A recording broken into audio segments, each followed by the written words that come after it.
The expert, from House of Cards star Robin Wright to the U.S. women's soccer team, women are making headlines for speaking up and speaking out, asking for pay that is similar to their male counterparts. Asking for that raise is no easy task, but it can be crucial to women's finances. So we have local financial professional Mike Williams with wealthwisconsin.com. He's here to talk about how women can level out the financial playing field. I'm all ears.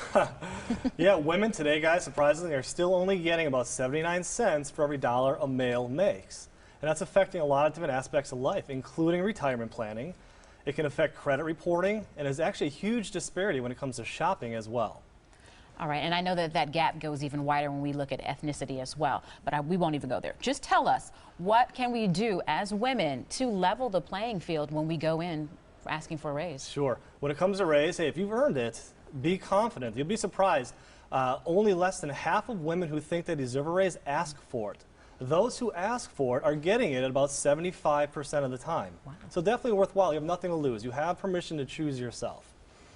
So now, what does this mean? Go ahead. No, go ahead. What does this mean about in terms of building your retirement? Yeah, so that side effect there. Let's start with credit building. Okay. Knowing that most women have less credit scores than men and lower credit lines, here's the quickest way to build that credit up.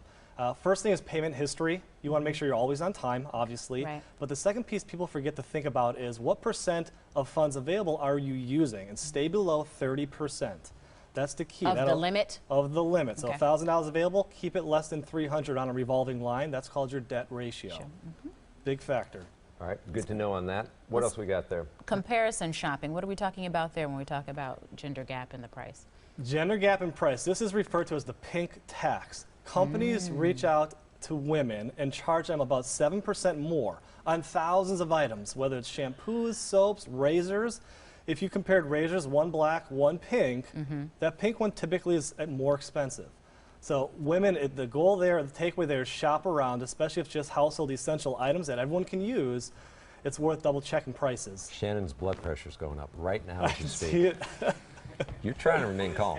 I am. No, I get what you're saying. Yeah. I get exactly what you're saying. But you're kind of saying, while we're looking at the fact that we're not getting the same amount of pay, that we should find other ways to cut our spending so our finances are kind of evening out? Even when it comes to lending, women typically pay more for lines of credit, mortgages, because they'll take someone's word for it instead of shopping around. So the goal there, again, do your homework. Okay. Don't just trust somebody blindly. You're entitled to more. All right, all good information. We appreciate that. If you have a question for our experts, email them at asktheexpert@todaystmj4.com. You can also leave a voicemail. We have the number right there for you. All right, Storm.